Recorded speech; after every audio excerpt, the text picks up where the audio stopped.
Welcome to the Date Forever podcast. Keep your relationship fueled up with strategies discovered by couples and experts. Because at Fuel Collective, we believe better relationships will equal a better world. You are about to discover specific insights and tools that cost little or nothing to implement to help you date forever. And now, here are your hosts, a couple who always have a half-packed suitcase and a date night in the calendar, Sammy and Nathan Yeager. Hello and welcome to a brand new week of Date Forever. In this episode, we're chatting about Valentine's Day and how it can play out in relationships. The things we're talking about are the 3 R's of romance. So the first one being realness and getting vulnerable with babe. The second one, rapport and building and maintaining that rapport. And the third one being romance itself and speaking each other's love languages. But before we get into it, Sammy, what's been fueling up this week? My fuel up is also on the theme of Valentine's Day. So I am a bit squishy and romantic. And Nath and I have this ritual. Well, I shouldn't say Nath and I have this ritual that every Valentine's Day, I give Nath a gift every day for the 14 days leading up to Valentine's Day. I love it. So this year I've been giving him a couple of Jenga blocks each day. And on one side it says, I love your, and then on the other side it has things that I love about Nate. So each block is unique, and by the end of 14 days he'll have the whole set. Yeah, it's pretty cool. So each day I've been bagging up these blocks and writing something lovely on them and then leaving them somewhere where hopefully Nate will find them. And some of the days I haven't been able to find them. It's definitely been a bit of a scavenger hunt sometimes. And it shouldn't be. They've all been in very simple places. But yeah, so the thing that's been fueling me up has just been intentionally putting a little bit of romance into each day. Yeah, it has been really beautiful. And what's been fueling you up, Nate? So for me, it's about looking into the future a bit and getting excited about kicking some of our big goals for 2021. So Sammy found this really cute idea somewhere, probably on TikTok, who knows, of people who had bought a dozen bottles of champagne, put little tags on each of the bottles of champagne with their big goals on it. And so what the intent is that you've already got the thing there to celebrate with when you actually kick that big goal. So we did a wine order, got a whole heap of bottles of champagne, and then wrote our goals onto the tags of those bottles so that they are there ready to go. And it's a bit of an incentive. You can see the goal there. You know you're going to achieve it. It's just a matter of when. So we've got a couple of the bottles that are goals that are quite close in proximity in the fridge. Yeah. So literally ready to pop. Ready to pop. So every time we open the fridge, obviously you see them there. And then the ones that are a little bit further away are in our wine rack. So they're still in our kitchen and you see them all the time. But the intent is to be able to visualize you having achieved that goal and celebrating it.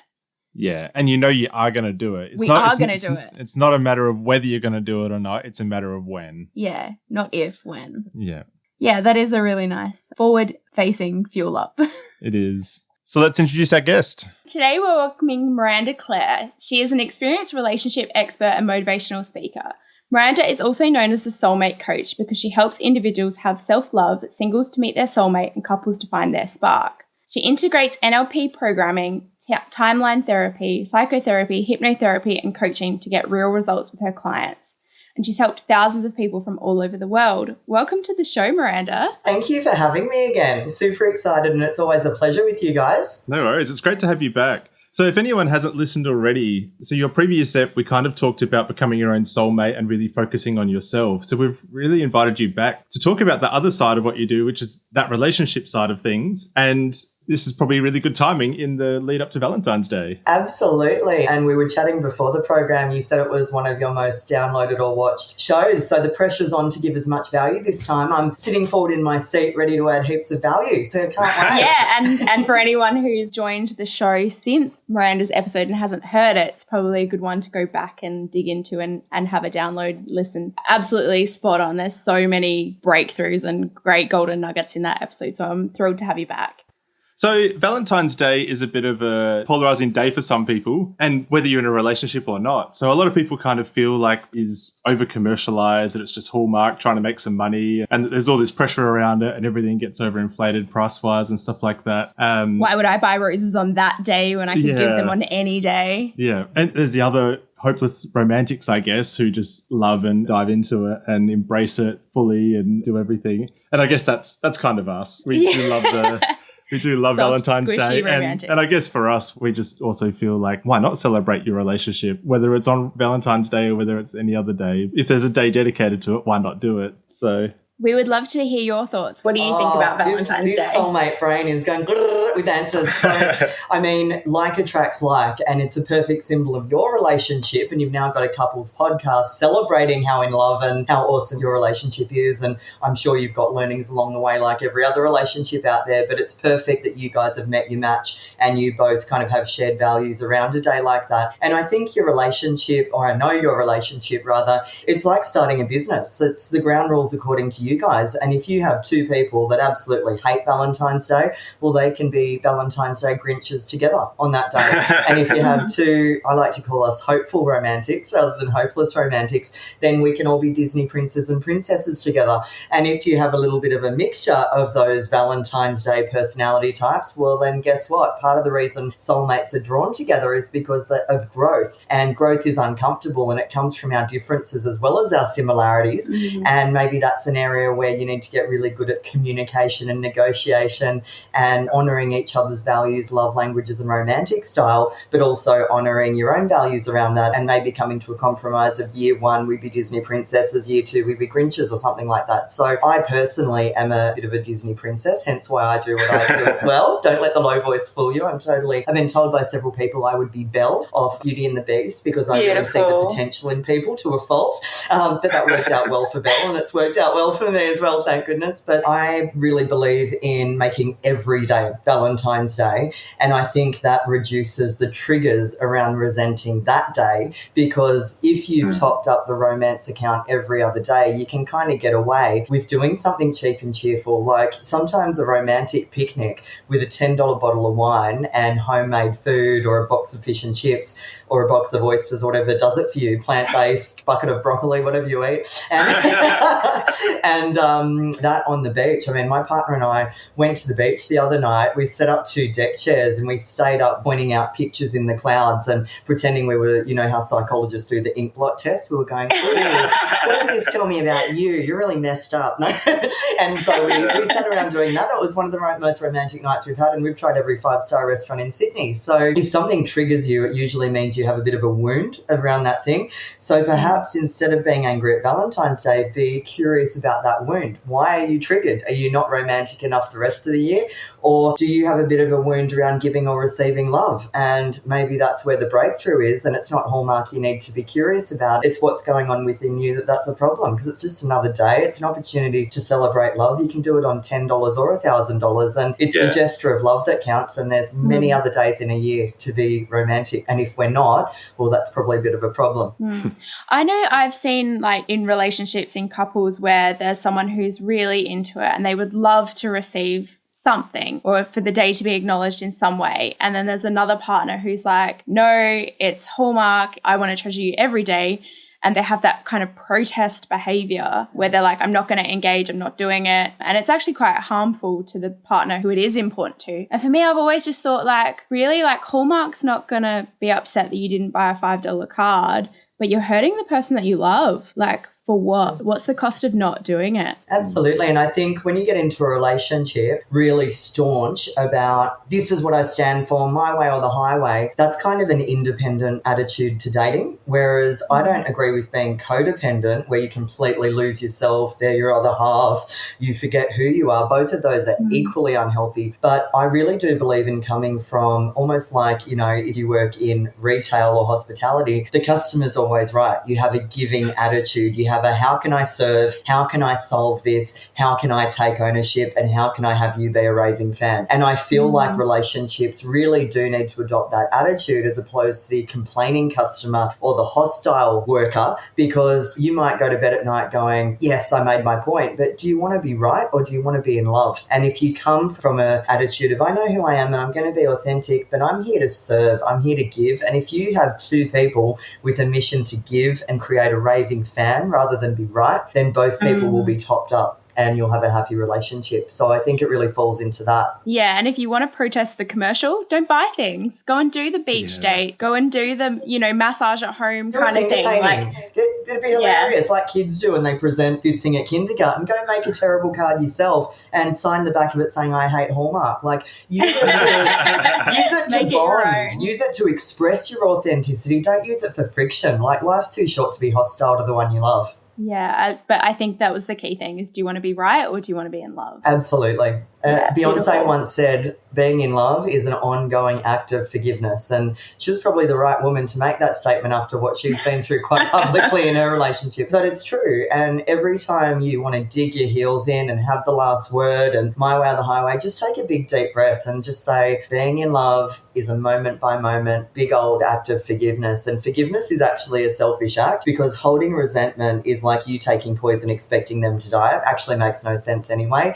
And if you meet your partner with hostility, generally they meet you with it back. And now you've got two people at loggerheads. But if you can be that person, even the first person, to surrender, get vulnerable and say, hey, I love you. Let's be real. Let's find the solution here. It's us versus the problem. We're a team. You're my favorite human. That act of surrender, often once that other person has calmed down, they won't come back and say, hey, you remember that time you kissed me or gave me a compliment on date night when we were going well? Those usually go over our head. The things we remember is, when I was being a real shit and you surrendered and you were the bigger person and you came from love and nurturing and kindness, I'll never forget that, because when we're having a tanty and our inner 5-year-old comes out, we need mummy or daddy to be the bigger person. Yeah, and we take it in turns to throw our toys out the cot, right? We take turns. Yeah, there should be balance, absolutely. Otherwise you have a rescuing dynamic, which can become quite toxic. But if we're holding hands, we're equals, we're king and queen of the kingdom. If the king and queen are good, the kingdom works. But occasionally the king or the queen can have a tanty and the other one can go, I've got you, boo. I'm slightly more sane than you in this moment. It goes in roundabouts. I love that. That's such a great analogy. Yeah. So how do we go about mastering love, and what are the pillars, I guess, that make up love and romance? Oh, look, I think love and self-love are something that we all, myself included, and I'm the Soulmate Coach,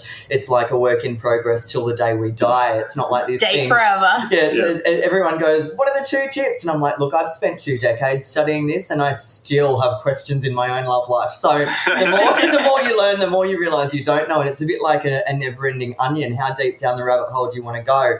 But for the purpose of this call, thanks to you, Nathan, we had a bit of a brainstorm and we thought Valentine's is coming up. What's the purpose of Valentine's? Romance. So I really wanted to give some value within the 3 pillars of what I believe is going to lead to Valentine's Day being a really romantic day. And you can take these nuggets to your relationship if you're in one, whether you're in the early stages or kind of been together forever and a day, or maybe you're single and you're self-dating. I don't think that being single or being in a relationship are at opposite ends of the spectrum at all. I think self-love is our number one priority, and the relationship we have with ourselves sets the tone for every other relationship. And the question is, are you going on that journey and your relationship status for the purpose of tax purposes is in a relationship, or are you doing that and you're single? One is not better than another. Having kids is not better or worse than not. I don't believe in any of that crap. It's a self-love journey, and you're driving the car of self-love till the day that you die. It's you, and there'll be different people that occupy that seat next to you, and it'll be for a reason, a season, or a lifetime. Some will be friends, some will be family, some will be a romantic soulmate, and that's just who's joining you for the journey. But it's you with you in that car. And I say to people when they go, are you in a relationship? And I'm like, yeah, I am right now. But even if I wasn't,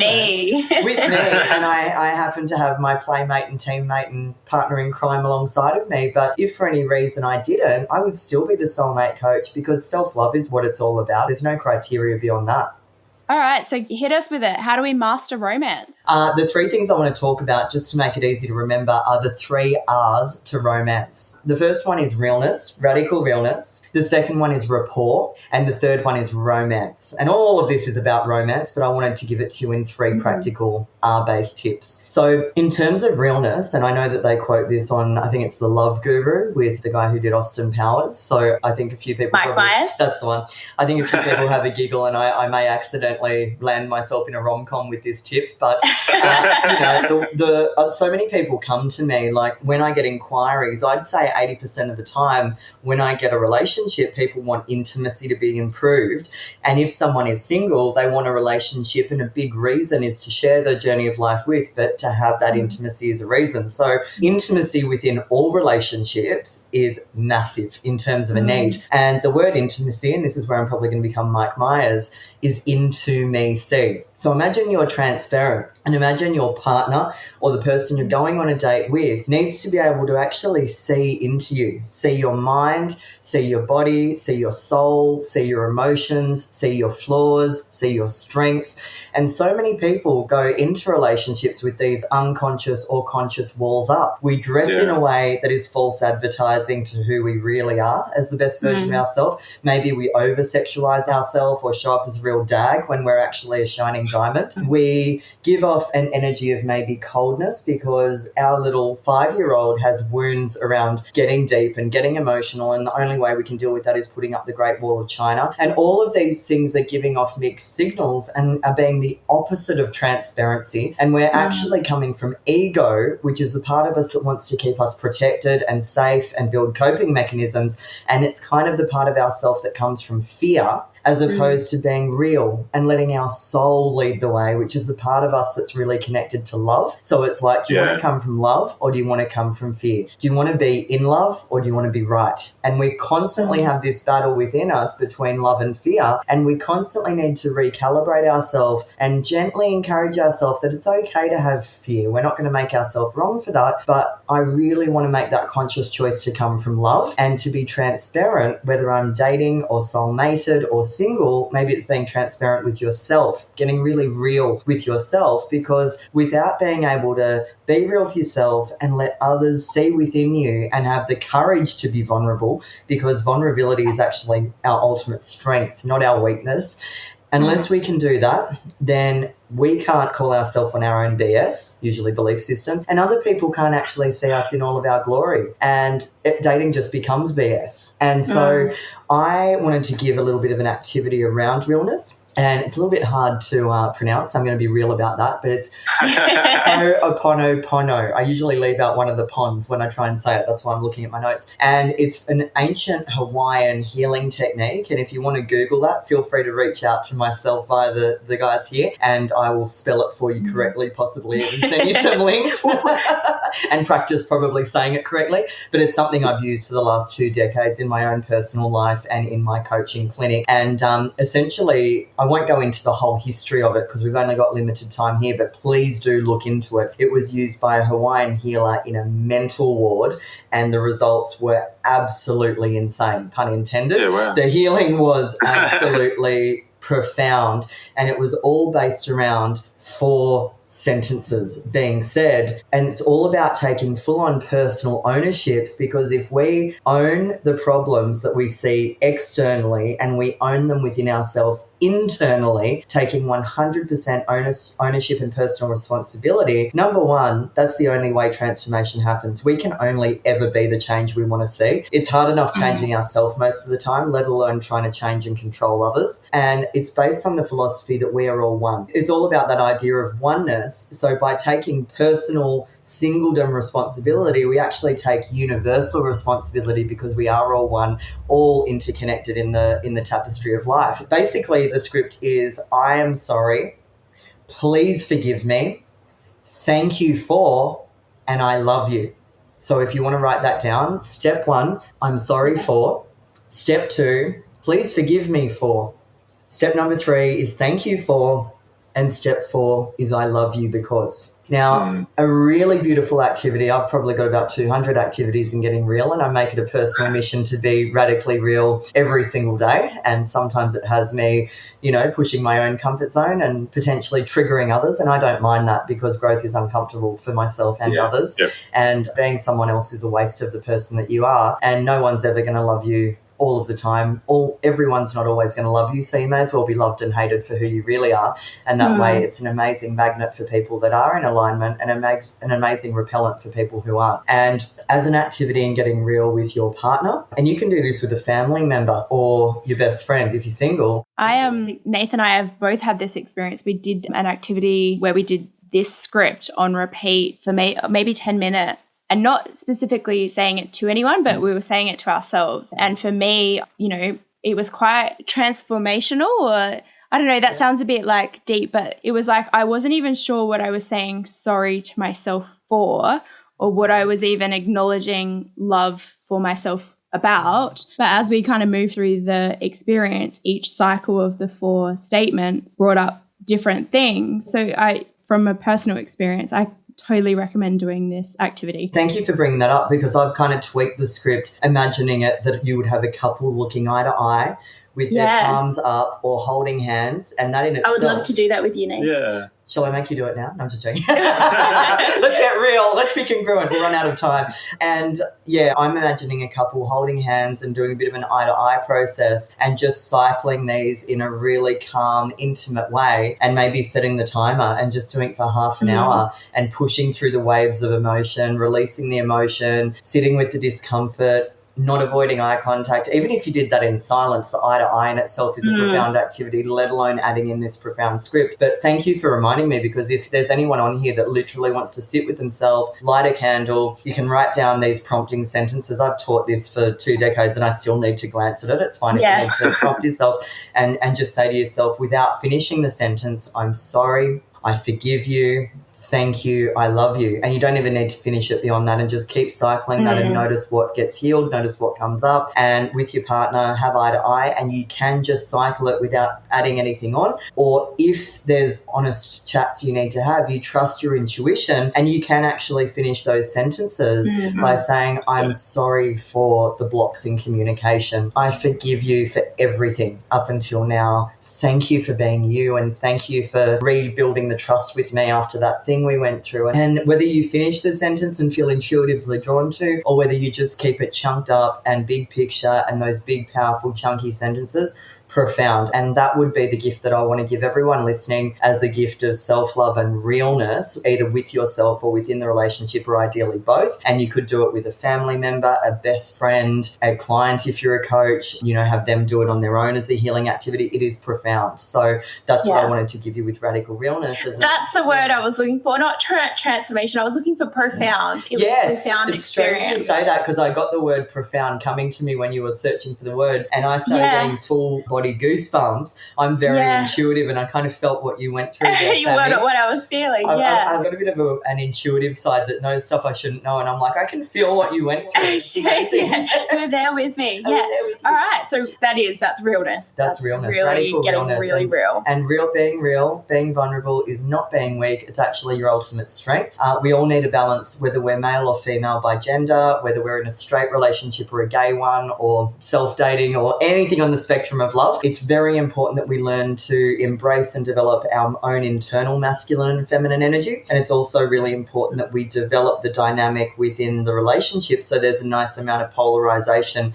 and that dance of seduction can happen no matter what gender you are or no matter what gender they are. And the feminine energy is a lot like water. It flows around things. It's vulnerable. It says yes. But water's very strong. If water goes against rock face for many, many years, it erodes the thing. Water is very strong. Vulnerability is your ultimate strength. And then you've got the oak tree, which is standing there in its rigid glory going, it's my way or the highway. I can set boundaries. I can say no. And that's our masculine energy that we all need to make friends with and love and develop. But, an oak tree might seem like it's really powerful, but a strike of lightning can bring that thing down. And you might have rather been a blade of grass that was flexible that bent with that strike of lightning. So we really need both. Both have their strengths, both have their fragility, and both are really, really important to develop develop within ourselves so that we're not loving one and rejecting another, and within others so we're not loving and rejecting that within them or within our dynamic. And that's where the art of seduction happens as well.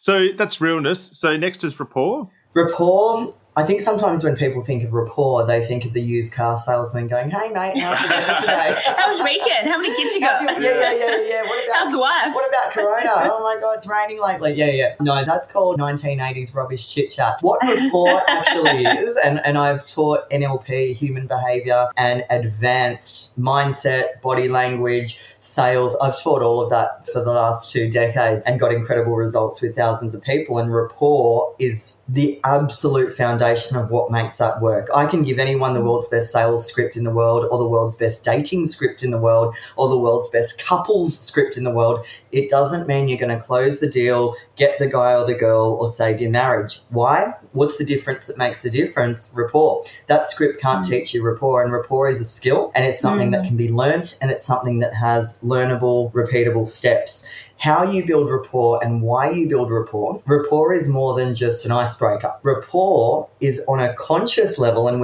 I'm pretty sure your listeners would be at a level that they understand we have a conscious mind and an unconscious mind. The conscious mind is the part of ourself that's aware of ourself, and the unconscious mind is the part of ourself that's still there, that is keeping our heart beating. It remembers the day that we were born. It remembers every event from when we were born till now, and possibly even past lives and ancestral if you woo enough to get into that stuff. And it's got a record of all that stuff, but it doesn't consciously remember it because it's archived it deep in the Rolodex to go, let's free up the conscious mind to learn new stuff, and let's lock away everything else so that we don't run out of RAM. And basically with rapport, it builds conscious rapport where you consciously go, I know you, I like you, I trust you because we're similar. So rapport is about commonality. It's about sameness. So you can think of that as being an echo when it comes to sound, being a mirror when it comes to visual, and being a chameleon when it comes to energy and communication.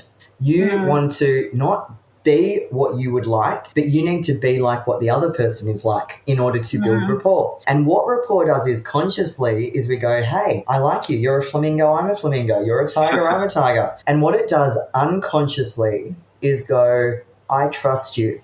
I feel safe with you. You are me. You're from my tribe. You're from my pack. You're the same species. You're a friend, not a threat. We're going to hang out and we're going to go hunting together. You're not going to hunt me. That's what your unconscious mind does, your nervous system does. And what that means is you have a deep sense of responsiveness. So if you have 2 people that are in rapport, at a 10 out of 10, if either were to say to each other, jump, the other one would unconsciously say, how high? At a 10 out of 10. If you guys are 5 out of 10 in rapport, hit or miss, both of you unconsciously are 50% likely to jump how high. If you have no rapport, if either of you say jump, the other one's going to say get lost. At an unconscious level. Don't tell me what to do. Get lost. Screw you. I'm not safe. And some of you might be having a few breakthroughs around. And it wouldn't matter what they'd said. No, left and or right, I even see this in my own relationship.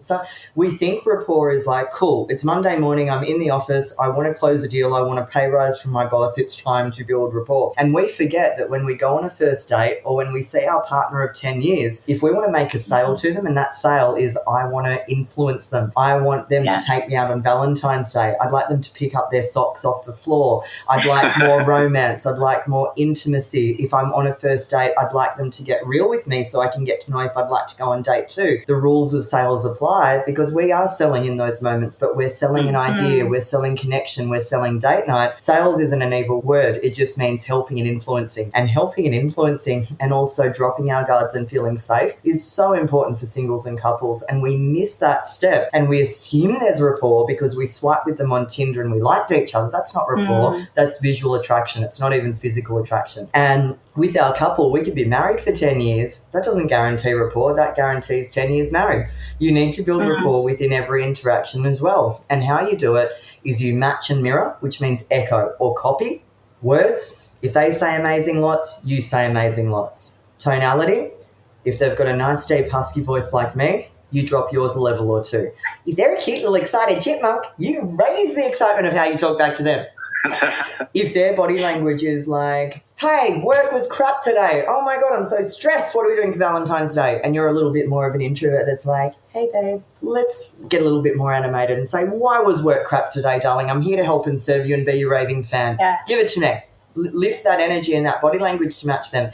Now, we never do it at 100% similarity because that's called mimicking, and you'll probably Freak them out. break rapport. Yeah. You want to do it at 30% so that it's for the unconscious mind and it's done with integrity and respect and it's not imitation. So, you know, if you are a bit more introverted and they're really flamboyant, you don't start waving your arms around and acting like Jim Carrey because they'll say, you okay, darling. But what you would do is you'd go, if what my partner is giving me 100% of their communication style, how do I become really present? And like a chameleon, if they're bright pink and I'm yellow, I just want to become pale pink and echo it back at 30%. So we do that with words, tonality, and body language, including breathing, including blinking, including smiling or seriousness, hand gestures, proximity. Some people like a lot of closeness. Some people like a lot of personal space, all that stuff. And I really help people master that. But I just want to give you some nuggets at a high level so you can start become aware of that. Yeah, I love that. And I think even just the awareness of diagnosing whether or not you are or aren't in rapport right now. Like if you had a temperature gauge, like a thermostat on the wall that you were like, oh, are we feeling like we're in rapport, out of rapport? What could we do to bring that closer together? Like that in itself is a great tool. Absolutely. And there's certain things that I'm really easygoing about and I'm like, near enough is good enough. You're only human. But if you want to transform relationships professionally, personally, romantically in life and the relationship with yourself, 10 out of 10 rapport is the starting number. Anything less than that, you need to work on getting to 10. And how you know you have rapport with another human is if you said to them, hey, let's go to the pub and have a meal together. Would they say hell yes? Right now, or would they give you any kind of resistance? If there's any resistance, you don't have rapport. If it's hell yes, people will drop everything and anything and say hell yes. Think of your favorite role model, whether it's Oprah Winfrey, Tony Robbins. If they came in front of you right now and said, let's go to the pub, you already have 10 out of 10 rapport, which is why they're your favorite mentor. Whatever you have on that day, it's already cancelled, reshuffled, rebooked. You're there. Why would you not create that level of raving fandom within your inner circle relationships, including your romantic one? That's what we need. We need to be raving fans. I love that. That's such a great analogy to be like, you know, how am I feeling about this right now? If I swapped out my partner for my ultimate mentor, is the response different? Totally. And if you were to take the voice in your head and suck it out of your head and have it sitting across from you talking to you, the way you talk to you, your self-talk personified in front of you, would you want to run to the pub with that person or would you want to avoid them like the plague because they're a bully? There's the self-love component. Yeah. Wow, that's great. Thank you for sharing that. So that wrapped up rapport. So now on to romance. Romance. So I want to talk in the context of love languages. Now, every single human being loves love. We all want to be loved. And what I would say is sometimes we're speaking to each other in the wrong love language. You may have a couple that love each other, or you may be on a first date if you're single and have a couple that want to love each other. But if one of you is speaking Chinese and one of you is speaking Arabic, I'm sure it would make for a very interesting conversation, but probably not a very effective one if you don't speak each other's love languages. And what about if in that example you're both looking at each other going, I love you with all my heart, or I want to be in love with all my heart and I hope you're the one, yet you're saying it in Chinese and Arabic? It's either going to trigger each other, have each other confused, or just go or even be comical. Straight over. Comical. And so what I'm here to do is to give you tools to understand what your love language is, and there's 5 of them, and be able to identify what someone else's love language is. And yes, we can be a fusion, and it's about identifying what's the most important one and being able to have your little translator app and go, how do I translate all this love I have or want to have into the language this person needs to hear it in, rather in my preferred one that I'm just giving them what I would want. Now, the 5 love languages, and this is based on the work of Gary Chapman, the 5 love languages are words. Some people love compliments, words of affirmation, and on the flip side, they're very sensitive to criticism or lack of words of affirmation. So love love languages are always a double-sided coin. It's not just that you get brownie points when you get them, but you actually lose points if you either don't do them or you mess them up. So how to nail love languages within the context of tacos. Words, you would say, your tacos you made me are delicious, or I'm going to make you dinner and I hope they're as delicious as you. How you would mess up the love language of words and compliments is you would send it, because words is even written, like text messages. You would put no emojis or kisses or compliments. You'd be very cold. That is a non-use of the love language words. And if someone's truly love languages, they might feel like you're off with them because of a sensitivity around words. Whereas how you nail it is you would put love hearts, emojis, kisses, or complimentary language, or you could even do it as a voice memo and say, hey, beautiful, or hi, handsome, or actually take the time to ask them, if you think they're words of affirmation, what's your favourite pet name to hear from me? Which ones do you hate? How do I nail a text message? How do I nail a compliment with you? And then use that regularly. And it's okay to ask for guidance, and that will bond you as well. With the touch one, you just looked at Sammy there. Is she words of affirmation? I'm reading your body language. No, it was just interesting that you said that about the nickname, because we probably have that nickname chat at least like once a year, maybe twice a year, where because sometimes new ones have crept in, and then you have to just kind of like sense check and be like, do you actually like that name?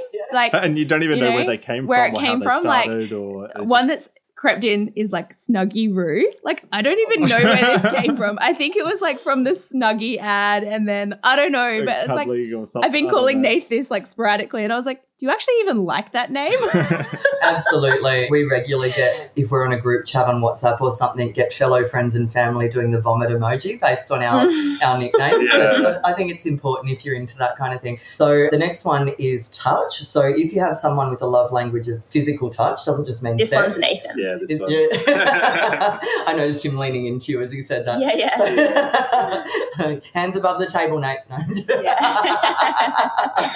So if in the taco context, I'm just keeping it playful so it's memorable, you would say, hold me like a taco, or let me hold you like one, and you would actually hold them and embrace them like a taco. And how you show love for that person is physical displays of affection in public, PDAs, always have a hand resting or even just feet overlapping. It doesn't have to be smothering. It can just be just some kind of reassuring touch when the person's talking, as long as it doesn't distract from you listening. You could like wrap a blanket around them, or take the hair off their face, or while watching TV, just a gentle stroke, or that, all that kind of stuff is real brownie points. And how you mess up the love language of touch is by you personally not liking touch, assuming they don't either, and being really physically cold or actually being physically rejecting, So if that partner puts their hand on you, kind of shrugging them off would be a big no-no. And we need to talk about these things because we have different triggers for different reasons. We need to be transparent. But if you have that attitude of I'm here to serve, it's not about me, if you know that's your person's love language, go see a therapist about why it triggers you and give them what they want within reason. Yeah. Number 3 is gifts. In the taco context, it would be, and this one's me. Here is a taco. I bought you your favourite taco, and I didn't forget the card that you like and the gift wrapping. And, that doesn't mean materialistic in any way, shape or form. It's more the thoughtfulness. It's the tangibility. It's almost bordering acts of service because you went out of your way. You know what I love, and how you mess it up. You're thinking of me. You're thinking of me. And it's what that represents, and it doesn't have to have a certain price tag. It's just the kid on Christmas Day factor, and that's really important for some people. And how you rob someone of that is it's Valentine's Day, you make it all about you and you refuse to do it because of your personal beliefs, or you just get them a gift card and you go, I'm just cross it off the to-do list, or you actually get them something that really shows you don't know them at all, or you forget altogether. All of those are how to bung it up. And to go out of your way to criticize gifts and assume that it has anything to do with materialism or Valentine's Day being evil in some way, respect your total, your personal beliefs, but you could actually be stomping all over your partner's love language right there, which is going to make them feel really unloved. This has been one of our biggest areas of mastery, because we learned about the love languages, I think it was just before we got married.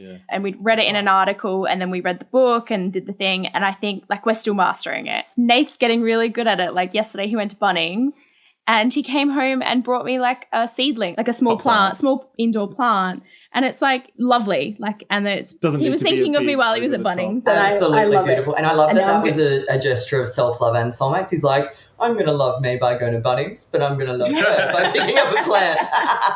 Very cute.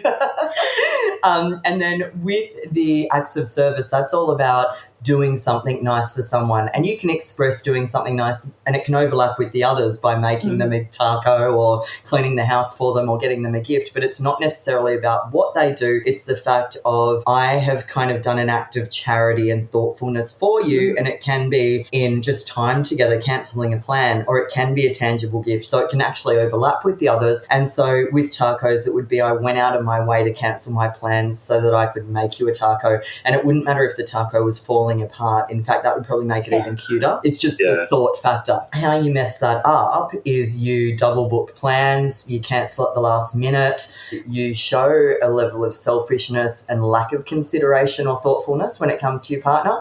Or you're just neutral. Someone that's acts of service, you want to go out of your way to have empathy, make effort, and really have that consideration. And it doesn't have to cost you much money or time. It's just a gesture of, I thought of you as much as I think of me or more. Whatever that needs to look like. Can be vacuuming the house. And then lucky last one is time, which is, let's go out for a taco and let's turn our phones off. So it's about cancelling 100% plans, present. 100% presence. It's about 20 minutes means a lot less than 2 hours. It's actually literal time together, and that time must be quality. You could spend an entire day with someone, and if you're not present, doesn't count. That could be hurting the time factor. So it's the quality and the quantity of the time and the presence when you're doing that. So love languages are the thing to nail. If you're single, work out what your love language is and think, hey, if I was in a relationship this Valentine's Day, how would my possible soulmate nail it? And then I want you to fill your Valentine's Day with that thing, whether you do it solo or with single friends or, you know, whoever you want, ideally solo. Like if you would love to be taken to dinner, taken to a movie, taken for a massage and told that you're beautiful, book that in. Give it to yourself and drag a girlfriend or a boyfriend along, or even better, push your comfort zone and self-date. Do it with yourself and work through all of that negative self-talk and challenge all of that and go, no, I love the shit out of myself. I deserve it. And I'm showing the universe the kind of relationship I want to attract by giving that to me. And if you're in a relationship, think, what would nail my love language this Valentine's Day? Get over the whole game of making your partner, they should know, they should guess. Send them a love letter and say, hey, my 10 out of 10 would be this. What's yours? Let's find a creative way to combine it and have a love fest this Valentine's Day. And if you're saving for a mortgage or something, set ourselves the challenge of doing it for $0. Make it the amazing romantic race. Doesn't matter. I love that. And I think it's really important what you just touched on, that setting expectations, because if you don't communicate your expectation to your partner around events like Valentine's Day or your birthday or, you know, those kind of things, you are setting yourself and your partner up for failure because they can't possibly meet an expectation that hasn't been communicated. The two very toxic illnesses in a relationship are you should know itis, because nowhere being psychic isn't a prerequisite of being in a relationship. Yeah. And if you loved me, you would itis is another one. Or even worse is the saying the opposite of what you mean. No, don't get me anything for my birthday. Meanwhile, my love language is gifts and you better get me that piece of jewelry. You better. All of those What things. else? And the thing is too, don't always assume that you understand your partner just because it's something that they said in the past or something. They might not have been in a space or good headspace at the time, or they might not have understood their things, or their views might have just changed as well. So it's just checking back in and or they've tried a new sandwich and that old sandwich is no longer their favorite sandwich. I'm on the keto diet. I've got a new favorite sandwich. Or taco. taco. The love languages is like one of my most favorite tools or frameworks. I just think it's so basic. It's such an easy thing to implement and then, you know, practice. I shouldn't say easy. I should say it's simple. It's not easy. If things are easy to do, they're easy not to do. A bit like brushing your teeth or, you know, doing your face routine every night or going to the gym every day. It's actually not that hard. But when something's not that hard to, it's not that hard not to either. So you've got to have that discipline. And when your own love language is so ingrained in yourself, it is hard to kind of understand some of those other love languages too and go, oh, actually. Absolutely. Yeah, especially if one doesn't come naturally. Totally. You know, and the one that your partner needs is the one that you have the most difficulty using. And just kind of coming there's full stuff circle. to work through. with that raving fan and customer service metaphor that we used at the beginning, what do you do in a business to understand how to make your clients raving fans? Is you often do surveys. You're not expected to be psychic and guess or serve them in the way you would want to be served. That's how a business starts out, and that's what the honeymoon period is. But after time, if you want to retain those clients, you need to actually say, what can I do better? How can we love you more? What are our strengths? What are our weaknesses? Where have we nailed it? Where could we nail it better? And a relationship is no different. So it's absolutely a gift when you can say to your partner, I'm doing my best to be of service and have you be a raving fan. But this comes back to step one, radical realness. How can I nail it better? How can I serve you better? What do you think your love language is? Out of 10, where am I? And how do I get to an 11? Yeah. I'm so glad you shared that, Miranda, because Nathan and I actually built a tool that we would love everyone to check out if they wanted to check the gauge of their relationship. You can jump over to the website fuelcollective.com.au/quiz, and there is a diagnostic there that you can run through the 8 different fuel tanks of your life and do a little temperature check and see, are you on the same page? Are you feeling, are there gaps that could be addressed? Is someone thinking something's awesome when the other person's thinking it's not? And you can help reconcile those differences. So that's a handy tool. And if anyone wants my help getting 10 out of 10 in all of those areas, reach out. I'd love to help. Yeah. So Miranda, I mean, you know that a big part of what we do is about being the change and taking accountability for what we can do to be what we want to be and be who we want to be, and also being the change that we want to see in the world. So to say thank you for joining us today, we've given 100 days of clean water to a school in Zambia. So the person looking after this project is Build It International.